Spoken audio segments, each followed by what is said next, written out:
باقی خلاؤں میں جو آپ کو سیارے نظر آتے ہیں وہ سب کے سب تکمیلی کے مراحل سے گزر رہے ہیں، اور وہ ستارے جو آپ کو نظر آتے ہیں وہ ان سیاروں کی تکمیلی کے لیے مواد کو پروڈیوس کر رہے ہیں، مواد پیدا کر رہے ہیں، مواد تیار کر رہے ہیں۔ ناظرین، اب تک آپ پر یہ واضح ہو چکا کہ یہ سب کچھ گیسوں سے ہی وجود میں آیا، اور جب مادے کو کیمیائی عوامل سے گزارا جائے تو اس سے پھر گیسیں خارج ہوتی ہیں۔ ان گیسوں کو عربی میں دخان کہتے ہیں۔ یعنی جیسے پانی برف بنا، اور اگر برف کو زیادہ درجات پر رکھا جائے تو وہ دوبارہ پانی بن جائے گا، اور اگر مزید زیادہ درجات پر رکھا جائے گا تو پانی بھی غائب ہو جائے گا، یعنی وہ جن گیسوں سے وجود میں آیا تھا دوبارہ ان گیسوں میں تحلیل ہو جائے گا۔ زمین اور اس کے گرد 7 تہ در تہ آسمانوں کی مثال بھی بالکل اسی پانی کی سی ہے۔ اور ناظرین، الحمدللہ آپ گزشتہ ایک ساتھ میں اس بات کو تفصیل کے ساتھ جان چکے ہیں کہ اللہ سبحانہ و تعالیٰ نے زمین و آسمانوں اور جو کچھ بھی ان میں ہے، ان میں توازن، میزان قائم کیا۔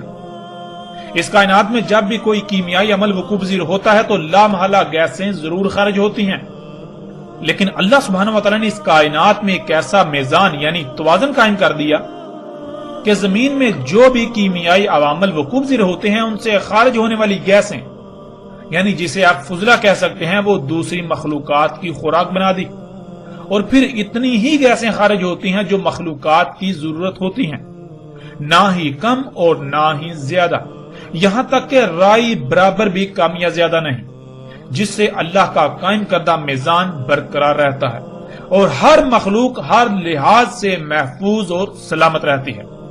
جس سے زمین و آسمانوں میں وضع کردہ اللہ کا توازن، میزان قائم رہتا ہے، اس میں خسارہ نہیں ہوتا۔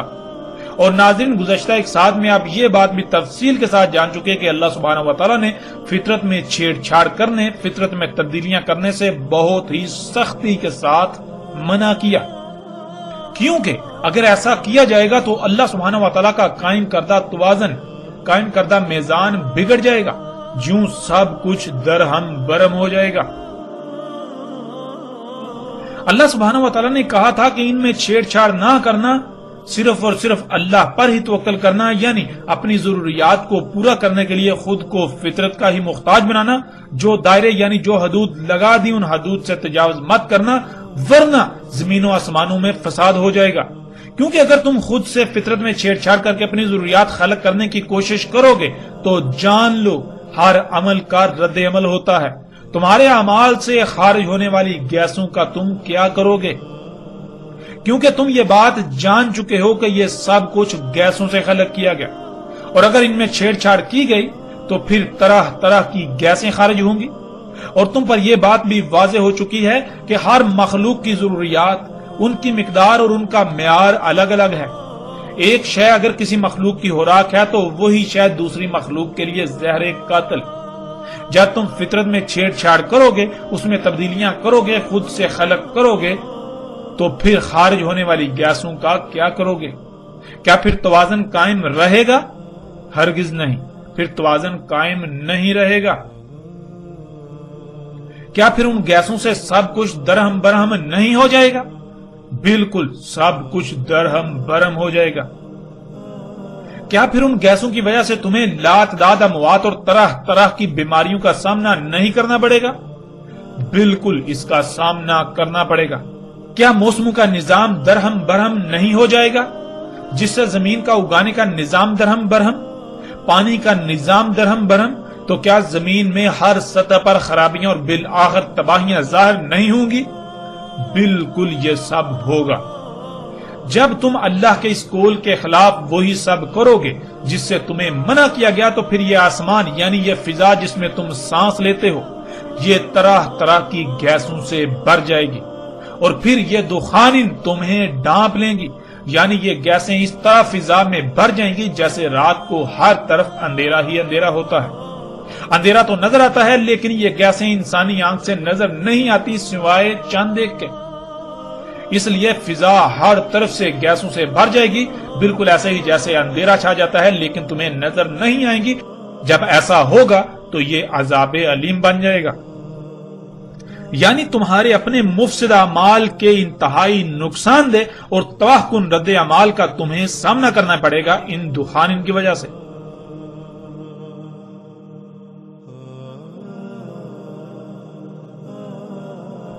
یہ تھی ناظرین دخان علامات و اشراط الساعت میں سے ایک۔ جب ناظرین آپ نے اس کائنات کی زمین و آسمانوں کی تخلیق کو سمجھ لیا، آپ کو یہ پتا چل گیا کہ یہ سب کچھ گیسوں سے ہی خلق ہوا ہے، اور جب بھی اس کائنات میں زمین و آسمانوں میں کوئی بھی عمل ہوگا، کوئی بھی کیمیائی عمل ہوگا، تو اس سے گیسیں خارج ہوں گی۔ ان گیسوں کو اللہ سبحانہ و تعالیٰ نے دخان کہا۔ جب آپ نے یہ بات سمجھ لی تو دخان جو کہ علامات و اشراط الساعت میں سے ایک ہے اور سب سے آخری علامات و اشراط میں سے ایک ہے، اسے سمجھنا آپ کے لیے بالکل آسان ہو جائے گا۔ اور اسی کا ناظرین اللہ سبحانہ و تعالیٰ نے قرآن کی سورہ دخان میں بھی ذکر کیا۔ سورہ دخان میں بھی اللہ سبحانہ و تعالیٰ نے زمین و آسمانوں کی تخلیق کو محور بنایا، اور پھر زمین و آسمانوں کی تخلیق جو ان کی پیچیدگیاں ہیں ان کا ذکر کیا۔ یہ بات واضح کی کہ اللہ سبحانہ و تعالیٰ نے زمین و آسمانوں کو کس طرح خلق کیا۔ اگر تم ان میں پنگے لوگے، ان میں چھیڑ چھاڑ کرو گے تو پھر نتیجہ کیا نکلے گا؟ اسی کا اللہ سبحانہ و تعالیٰ نے سورہ دخان میں ذکر کیا۔ اس سے پہلے کہ ہم بات کریں باقاعدہ سورہ دخان کی آیات پر، ہم یہ بات جان لیں، ہم غور و فکر کریں کہ کیا آج یہ سب کچھ نہیں ہو چکا؟ کیا انسانوں نے فطرت کو رب بنانے کی بجائے، فطرت پر توکل کرنے کی بجائے، اپنی ضروریات کو پورا کرنے کے لیے فطرت پر انحصار کرنے کی بجائے، فطرت پر توکل کرنے کی بجائے خود سے سب کچھ خلق نہیں کیا؟ ناظرین ذرا اپنے ارد گرد نگاہ دوڑائیں، اپنے ہی گریبان میں جھانکیں اور دیکھیں، کیا اپنی ضروریات کو پورا کرنے کے لیے آج فطرت پر انحصار کیا جا رہا ہے یا اس سے برعکس مصنوعی اشیاء پر؟ انسان خود سب کچھ خلق کر رہا ہے اللہ کے مقابلے پر، فطرت کے مقابلے پر؟ ذرا غور تو کریں، ذرا غور کریں، آپ اپنی سواری کی حاجت کو پورا کرنے کے لیے فطرت پر انحصار کرتے ہوئے گدھے، گھوڑے، خچر جو فطرت نے آپ کو سواری کی ضرورت کو پورا کرنے کے لیے عطا کیے، آپ کے لیے خلق کیے، ان پر توکل کر رہے ہیں، ان پر انحصار کر رہے ہیں، یا پھر مصنوعی ذرائع جو آپ نے خلق کیے ان پر انحصار کر رہے ہیں؟ حقیقت آپ کے سامنے ہے۔ اور جب یہ ذرائع خلق کیے جاتے ہیں تو پھر کیا طرح طرح کی گیسیں خارج نہیں ہوتی؟ پھر ناظرین غور کریں، وہ گیسیں کہاں جاتی ہیں؟ کیا ان گیسوں سے یہ فضا، یہ پہلا آسمان جس میں آپ رہ رہے ہیں، سانس لے رہے ہیں، یہ ہر طرف سے نہیں بھر چکا؟ اس طرح ناظرین آپ جو کچھ بھی استعمال کرتے ہیں، آپ جن اشیاء سے اپنی ضروریات پوری کرتے ہیں، کیا آپ فطرت پر انحصار کر رہے ہیں یا پھر مصنوعی اشیاء پر؟ اور پھر وہ اشیاء کیسے خلق کی جاتی ہیں؟ جہاں جن کارخانوں میں وہ اشیاء خلق کی جاتی ہیں، ذرا غور کریں، ان کارخانوں سے خارج ہونے والی گیسیں کہاں جاتی ہیں؟ کیا ان کارخانوں سے گیسیں خارج نہیں ہو رہی؟ اگر خارج ہو رہی ہیں تو وہ گیسیں خارج ہونے کے بعد کہاں جاتی ہیں؟ ذرا غور تو کریں، کیا ان گیسوں سے یہ فضا نہیں بھر چکی؟ آج حقیقت ہر لحاظ سے آپ کے سامنے ہے۔ پھر ان طوفان، ان طرح طرح کی گیسوں کی وجہ سے اس زمین پر آباد انسانوں سمیت تمام مخلوقات کو کن ہلاکتوں کا سامنا ہے، یہ بھی آج آپ سے چھپا ہوا نہیں رہا، اس سب کو بھی آپ اپنی آنکھوں سے دیکھ رہے ہیں۔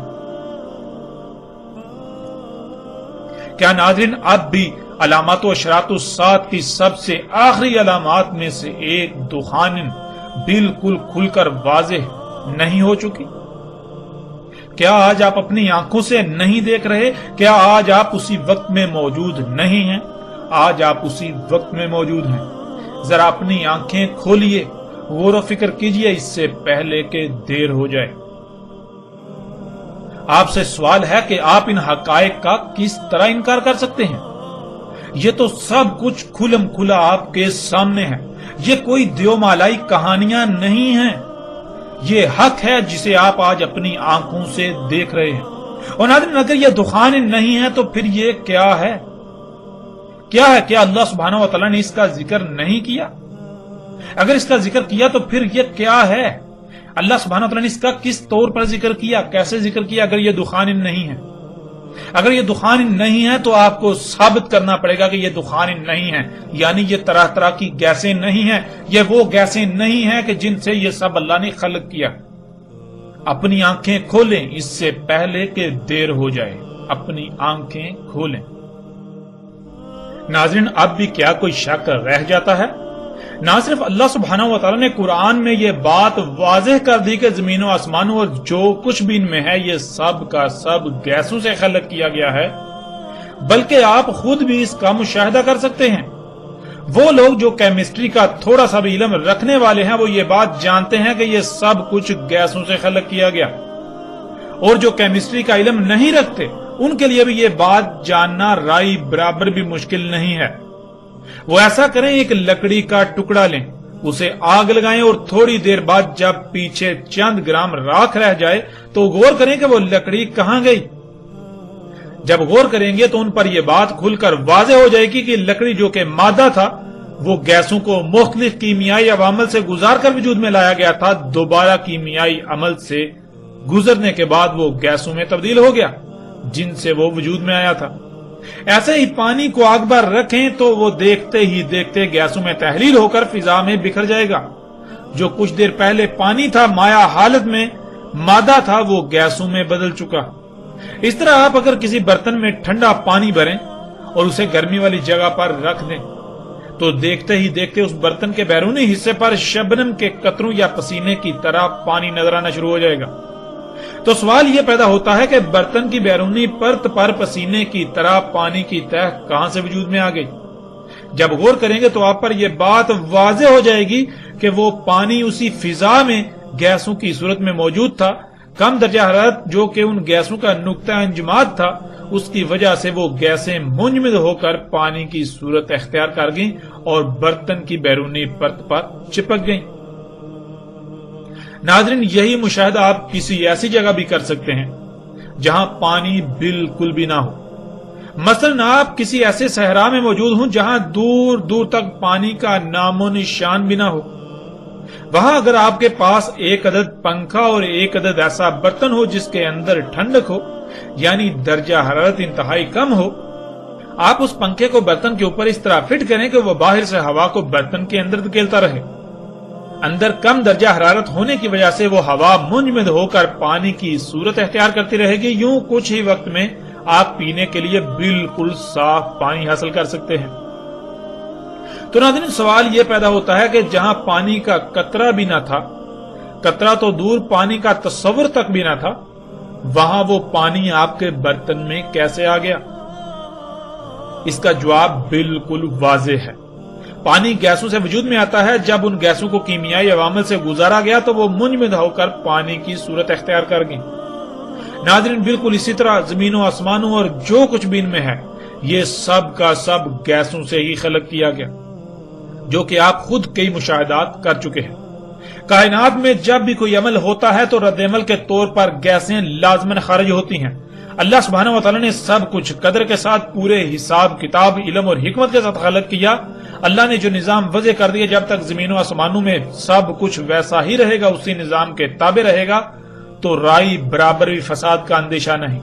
تب تک میزان میں رائی برابر بھی خسارہ نہیں ہوگا، رائی برابر بھی خرابی نہیں ہوگی۔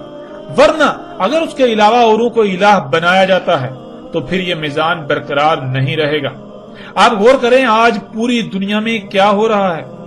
کیا اللہ کے علاوہ اوروں کو الہ نہیں بنایا جا چکا؟ حقیقت آپ کے سامنے ہے۔ جب اوروں کو الہ بنایا جا چکا تو پھر کیا گیسیں خارج نہیں ہو رہی؟ یہ سب بھی آپ کی آنکھوں کے سامنے ہو رہا ہے۔ تو پھر کیا یہ گیسیں زمین و آسمانوں میں سب کچھ تباہ و برباد کر کے نہیں رکھ دیں گی؟ بالکل، یہ سب بھی آج آپ اپنی آنکھوں سے ہوتا ہوا دیکھ رہے ہیں۔ ناظرین، جب یہ سب آپ اپنی آنکھوں سے دیکھ رہے ہیں، اس اٹل حقیقت کو اپنی آنکھوں سے دیکھ رہے ہیں، تو پھر اس سے انکار کس صورت کر سکیں گے؟ یہ دخان کیا آج پوری دنیا کے انسانوں کے لیے عذاب علیم نہیں بن چکی؟ عذاب انعام کی ضد ہے، اور انعام کہتے ہیں احسن عمل کے رد عمل کو جو احسن ہوتا ہے، اور بندے کے لیے اس کے رب کی طرف سے انعام کہلاتا ہے۔ اور اس کے برعکس مفسد عمل کا رد عمل بھی برا ہی آتا ہے، جو کہ اس کے رب کی طرف سے اس کے لیے سزا کہلاتا ہے، جسے عربی میں عذاب کہتے ہیں۔ تو ناظرین، کیا آج یہ دخان پوری دنیا کے لیے عذاب علیم نہیں بن چکی؟ یعنی یہ دخان پوری دنیا کے انسانوں کے اپنے ہی برے مفسد اعمال کا رد عمل نہیں ہے، اور ان کی وجہ سے انہیں طرح طرح کی بیماریوں، اموات، مصائب، تکالیف و تباہیوں کا سامنا نہیں کرنا پڑ رہا؟ بالکل انہی دخان کی وجہ سے آج پوری دنیا کے انسانوں کو طرح طرح کی ہلاکتوں کا سامنا کرنا پڑ رہا ہے۔ ناظرین، حقیقت بالکل واضح ہے اور دنیا کی کوئی طاقت اس حقیقت کا رد نہیں کر سکتی۔ حق اس قدر کھل جانے کے باوجود بھی جو لوگ حق کا انکار کریں گے تو ان قریب وہ ذلت آمیز ہلاکت کا شکار ہوں گے۔ تب ان کے پاس سوائے پچھتاوے کے کچھ نہیں رہے گا۔ تب وہ چیخ چیخ کر حق کو تسلیم کرنے کا اعلان کریں گے، مگر تب انہیں ماننا کوئی نفع نہ دے گا، بلکہ وہ ماننا فرعون کے ماننے کی مثل ہوگا۔